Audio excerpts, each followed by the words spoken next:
Hi, I'm Sarah, and welcome to my story. Before we begin, don't forget to hit that like button and subscribe, because MSA Point 2025 will be giving away $1,000 to one lucky person who subscribes. You don't want to miss out on that. Now, let me tell you a story that might shock you. One that you won't soon forget. It was an ordinary Thursday when I decided to do the unthinkable. I had been married to Daniel for 8 years, and like most couples, we had our ups and downs. But recently, I noticed something was off. My husband, once so attentive and loving, had been distant. Little things started to slip through the cracks.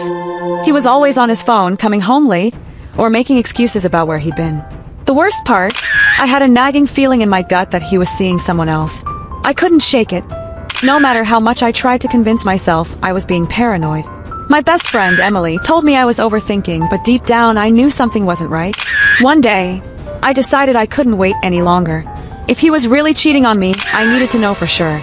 So, I came up with a plan. A plan so daring that I had to remind myself several times not to back out. The idea was simple. Pretend to be dead. I'd make it look like I had passed away in my sleep, and I would lie still in bed, watching everything unfold. I figured if Daniel was really having an affair, he wouldn't hesitate to show his true colors. The only problem was, I had to be very convincing. I spent the entire morning making arrangements. I left my phone on the kitchen counter so it wouldn't give me away. I told Daniel I wasn't feeling well, and that I was going to rest. He kissed me goodbye as he left for work, as if everything was normal. After he left, I quickly got to work. I tucked myself into bed, pulled the blanket over my head, and lay completely still. I even closed my eyes, trying to appear lifeless. I knew this would be a long wait, but it would be worth it. The first few hours were agonizing. My body ached from lying still for so long, and I kept wondering if this was a terrible idea. What if Daniel came home early and found me like this?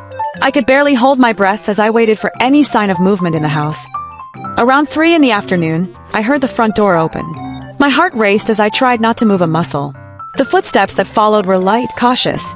It was Daniel. He was home earlier than I expected. I heard him call out my name, his voice filled with uncertainty. "Sarah, are you home?" he asked, his tone slightly panicked. I didn't answer. I stayed perfectly still, my heart pounding in my chest. I could hear him walk through the living room, his steps getting closer to the bedroom.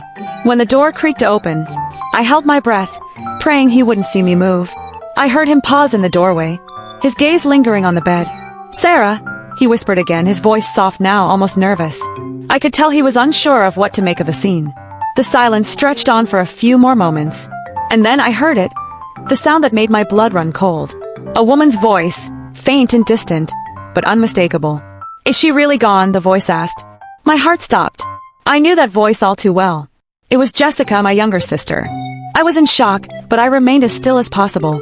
How could this be happening? My husband was cheating on me with my sister? I listened as Daniel and Jessica exchanged words in hushed tones. I couldn't believe what I was hearing. "I don't know if I can keep doing this," Daniel confessed. "What if someone finds out?" "You're already in too deep," Jessica replied, her voice filled with a mix of frustration and excitement. "I'll handle it. You just have to stay with me." The conversation continued, but I couldn't take it anymore. I had to know the full truth, so I kept my eyes closed and waited for them to make their next move. After a few more moments of silence, I heard the rustle of clothes. Then came the unmistakable sound of a kiss. My stomach churned as I realized just how deep they were in this affair. I was no longer just angry. I was heartbroken. My own sister, the one I trusted the most, had been lying to me all this time, sneaking around behind my back with my husband. "We can't let anyone find out," Daniel whispered urgently. "Not now. Not after all we've done." I know, Jessica reassured him. "But we'll have to be careful. What if she knows? What if she suspects?" I couldn't hold back my tears anymore. My chest felt tight, as if someone had placed a heavy weight on it. All the signs had been there, but I refused to see them. It was too much. I had to confront them. I couldn't lie there and listen to this any longer. But I had to be smart. If I just stormed out, they would be prepared, and they would lie their way out of it. So I waited for them to leave the room. The moment I heard the door close, I took a deep breath, bracing myself for what I was about to do. I climbed out of bed, my legs shaking. I was still in shock, but anger was quickly replacing my hurt. I had to confront them now. I made my way downstairs, my steps slow and deliberate.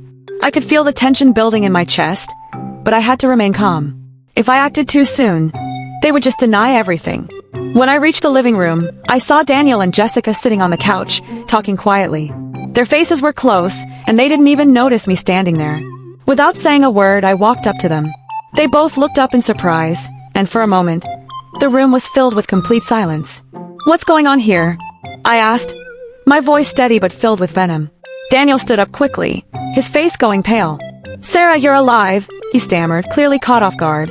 Jessica's eyes widened in shock, and she backed away from Daniel. "I didn't know you were awake," she said nervously. "So, this is what's been going on," I said, trying to keep my composure. "This is the secret you've both been hiding from me." Daniel tried to apologize, but his words were jumbled and incoherent. I didn't mean for it to happen like this, Sarah," he said, running a hand through his hair. "You didn't mean for it to happen," I repeated, disbelief in my voice. "You've been cheating on me with my own sister for who knows how long." Jessica tried to explain herself, but I wasn't listening. "No, don't even try to make excuses. I heard everything." The guilt on Daniel's face was evident, but it didn't matter anymore. The damage was done. "I loved you, Daniel. I trusted you," I said, my voice breaking. "And Jessica, you were supposed to be my sister. How could you betray me like this?" Jessica opened her mouth to speak, but I cut her off. "Save it. You both can leave. Now." "Sarah, please," Daniel pleaded, his face filled with regret. "We didn't mean to hurt you." But I was beyond hearing anything they had to say. "Leave. Both of you," I said, my voice cold. After a long, tense silence, they finally left. I didn't even watch them go. I simply walked back to the bedroom and collapsed onto the bed, my emotions spilling out of me. I cried for hours, not just for the betrayal, but for the life I thought I had, for the love I thought was real. But as the days went by, something shifted inside me. I realized I didn't need them. I was strong and I would move on. I would heal. I filed for divorce shortly after, and the process was as painful as it was necessary. But with each day that passed, I became more determined to rebuild my life. I didn't hear from Daniel or Jessica for weeks. It was as if they had disappeared. And I was okay with that. I spent my time focusing on myself, rebuilding my life and healing. It wasn't easy, but I knew I had to keep moving forward. I started seeing a therapist, something I should have done a long time ago.